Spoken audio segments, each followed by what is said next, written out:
Hey, what's up everybody? Welcome back to Unparalleled Universe for another action figure review, and today we're taking a look at the brand new Marvel Legends 85th anniversary of Marvel Warbird, aka Ms. Marvel, aka Carol Danvers. And it's been a very long time since we've seen this version of Carol in figure form. The last time they put one out was about like 5 years ago, I would say, when they put out that 3-pack with Ms. Marvel, Radioactive Man, and Captain America. That's the last time we've seen this version of the character. We have seen a bunch of Carol Danvers figures in the last couple of years because of her appearances in the MCU, but the Warbird look hasn't really gotten a lot of love, so I'm happy they finally got to it, and they did it when they finally updated the articulation on their female figures. So I'm very hyped up about this figure. So let's go ahead and get right into it, starting off with the packaging. Man, I've got to say, first off, I really love the packaging for this whole like 85th anniversary concept, you know. I think it looks really dope. Up here it says Marvel Legends, right here it says Marvel's Warbird, and then right up front it says Marvel big and bold, so that looks cool. On the side of the box we get some great looking artwork of Warbird.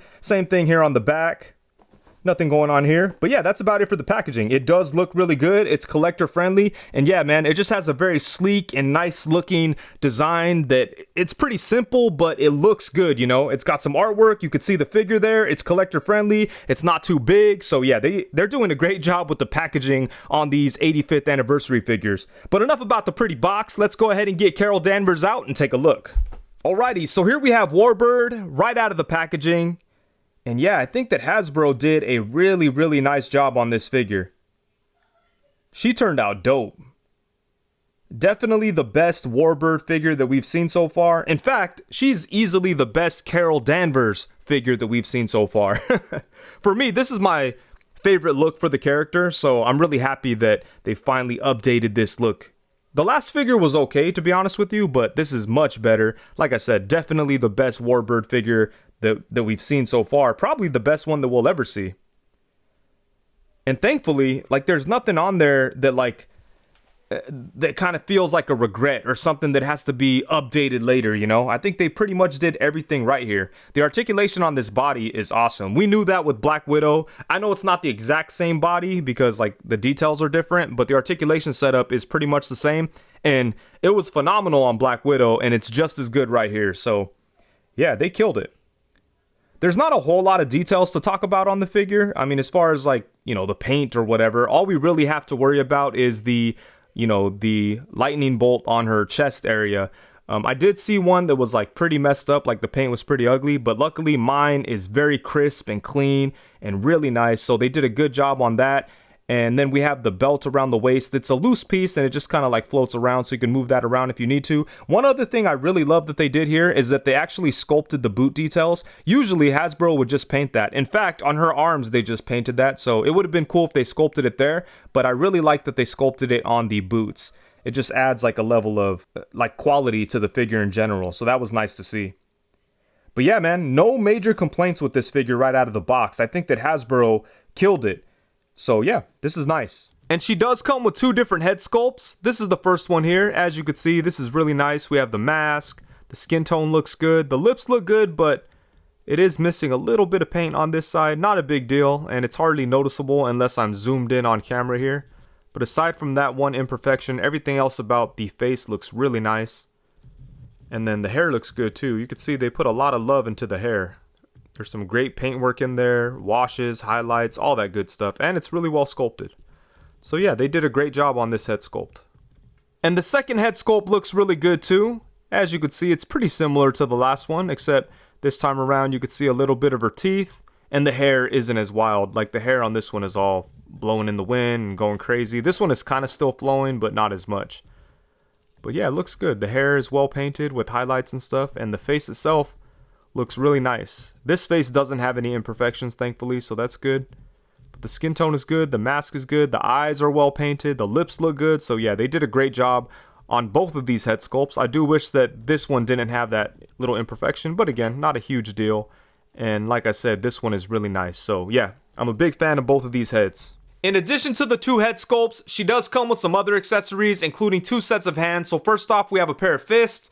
And then we have a set of open hands, but these are kind of weird because they are different from each other. The one on the right is like that weird, I don't even know how to describe this gesture, but we see this same exact hand with a lot of like female Marvel Legends figures, and it sucks. I don't even know what the hell it's supposed to be. And then on the left side, we just have like a flat hand. Honestly, I would have preferred just two flat hands like this, you know, like wide open kind of hands. I think that would have been good. The one on the right, I don't even know what the hell it's for or what it's supposed to be or anything. And they've included this exact hand with their figures for years now. But yeah, I wish they would give us some different hands for their females. I do appreciate that she came with some fists though, so that's nice. Chances are I'm going to keep the fist on her all the time. And then she does come with a couple of like energy flame effects, and these are okay, but you know, we've seen them a bunch of times before. They are very soft plastic, so you could wrap them around her arm very easily. But yeah, nothing really special here, but these are alright. Alright, so now for some size comparisons. Here we have Warbird alongside the Marvel Legends Black Widow and the Marvel Legends Wonder Man. And as you could see, Black Widow and Warbird pretty much have the same articulation setup. If you have the Black Widow figure, then you know what you're getting into with the Warbird figure. The only thing that's really different is like the costume details. Black Widow has a bunch of like, you know, wrinkles and a zipper and all that, and Carol Danvers is pretty much smooth. But yeah, the figures are very similar. Can't wait to see more female figures with this articulation setup. And then next up, we have her alongside the Marvel Legends War Machine and the Marvel Legends Extremis Armor Iron Man. And man, she's kind of tiny next to them, but I still think they look good together. And for some more Avengers action, here we have Warbird alongside the recently released Marvel Legends Vision with a custom cape from Rebel 10 Customs. On the opposite side, we have the 20th anniversary Captain America with a custom head sculpt by Casting Cave. And then next up, we have her alongside the last Marvel Legends Warbird figure that we saw, which is this one here from the 3-pack by Hasbro. And then on this side, we have the Marvel Legends Rogue. And I'm pretty surprised by how small the new Warbird is compared to the old one. That's kind of interesting. But yeah, this new one is so much better in every way possible. And then next up, we have her alongside the Marvel Legends Wasp and the Marvel Legends Giant Man. And then of course, here we have Warbird alongside the Marvel Legends Bucky Cap and Marvel Legends Renew Your Vows Spider-Man. And then going away from Marvel, here we have Warbird alongside the Mafex Night Crusader Batman and a Star Wars Black Series Imperial Stormtrooper. And then here we have her alongside the Jada Toy Street Fighter Chun-Li and the Spin Master PlayStation Horizon Forbidden West Aloy. And then here we have her alongside the Mafex Jean Grey and the Mafex Psylocke. And I kind of feel like she scales a little bit better with them than she does with Marvel Legends, which is kind of interesting. It looks like Hasbro did like the whole like a true 1/12 scale approach with her, so that's kind of cool to see, I guess. But I mean, even with her size as is, I think she looks fine with Marvel Legends, but it was kind of cool to see how well she fits in with Mafex stuff too. And then for the final size comparison, here we have Warbird alongside the Coffin Comics Legacy series La Muerta by Loose Collector, and then on the opposite side we have my original character Odious. Information for him will be in the description below. But yeah, I was kind of surprised by how small this Warbird figure was. She's not too small or anything, but just a little bit smaller than I was expecting, but I still think she looks good next to other 1/12 scale figures. And like I mentioned before, the articulation on this figure is really great. She's got a whole bunch of points of articulation. She's fun to play with. She's very posable. And yeah, man, it's so good to see Hasbro finally give like Marvel female comic book characters great articulation. It's taken them a while, but they finally got to it, and they're doing a good job. The only thing I wish was different is that I wish they would put out more because the last time that we saw a female Marvel Comics character that had this level of articulation was that Black Widow, and she came out like a year ago. So, you know, one a year is kind of crazy. So hopefully they turn up the volume a little bit and give us some more classic Marvel characters with this level of articulation, because this is really awesome. But let's go ahead and take a look at what we have going on here, starting off at the head. So she does have a ball hinge at the neck, which is pretty nice because she's able to look down a really good amount. Check that out. Unfortunately, her hair does kind of get in the way of her looking up. So like for flight poses, it's going to be a little tough. You're going to have to get some help from the torso area. But yeah, it's definitely limited because of the hair looking up. But everything else is pretty good. She's able to look side to side. She's got a little bit of tilt action in there. And like I said, she could look way down. So I do wish that the hair was softer so that she could look up more. But again, you could compensate with the torso area. And then speaking of the torso area, I love what we have going on here. She has a diaphragm cut and an ab crunch down here.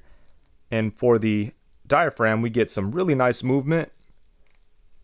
So that's nice to see, some side to side. She can also twist on there. And then for the ab crunch, she's able to crunch forward to about right there. So using both points of articulation, she gets some pretty good range. And then she's able to go back to about right there, which is equally important for a flying character. You could get her into those really dynamic and dramatic flying poses. So really good stuff at the torso. I do wish that the ab crunch got a little bit more range, but I'm pretty happy with what we have going on here. And then she does have butterfly joints at the shoulders, which is another point of articulation that pretty much all the Marvel Legends female figures in the past didn't have. So I'm really happy they started to include that. And with her, it just works with the costume perfectly, you know. It doesn't obstruct the look of the shoulder or the costume or the figure at all. So that's nice. A very convenient design element that works well with the articulation. So that's cool. But yeah, the butterfly joint does work pretty good, you know. You could get her arms in front of her a decent amount. So that's nice to see. It doesn't go back as far as it should, you know. Hasbro still kind of has that problem with the shoulders. On some of their recent figures, they fixed it though, so that's cool to see. But even as is right now, it still goes back a decent amount. It just doesn't go back as far as it should. So there you go. But yeah, man, this is good stuff right here. And then she does have ball joints at the shoulders as well, so her arms can go all the way around. And then you could bring her arm up to about right there. Actually, maybe even more. Let's see. Oh no, that's about it. So that's good. And then she does have upper bicep swivel. This one over here will do. There we go. Upper bicep swivel. Double jointed elbows that get a really good bend. This is another point of articulation that forever they just left off their female figures. But now they have it, and it's looking good, man. Boom, there we go. Get her into a boxing pose. And then she does have a swivel at the wrist and a hinge at the wrist. For the legs, she doesn't have drop down hips, but her legs still go up a really good amount.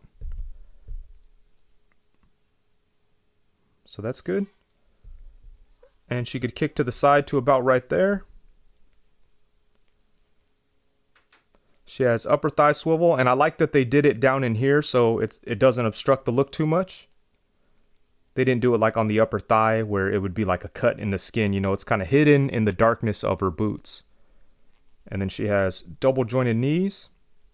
No lower leg swivel, but her foot goes forward to right there, comes up to right there, and then has rocking action. So yeah, man, the articulation on this figure is really, really nice. And again, I'm just so happy to finally get good articulation on female Marvel comic book characters from Hasbro. Like, I feel like they could have been doing this for a long time now and they just haven't. Which is kind of unfortunate because we've gotten a lot of cool characters that have, you know, lackluster articulation. But hopefully, you know, this gives them an opportunity to redo those and we could replace them. But yeah, man, I can't wait to get more characters with this articulation setup. I think it works really well for Warbird. You could get her into cool flying poses, cool fighting poses, and all kinds of good stuff. So I really like what we have going on here. Alrighty, so overall, at the end of the day, when the smoke clears, the dust settles, and it's all said and done, I think this is a really nice figure. Hasbro did a great job all the way around. She looks good, it's accurate to the comic, the paint is very crisp and clean, the head sculpts are nice, and everything is well sculpted. Even though, you know, this costume doesn't have a whole lot of details, they did put details where they could, and, you know, overall, I think it's a great looking figure. The articulation is really, really nice. Again, I'm so happy to see good articulation on female Marvel comic book characters.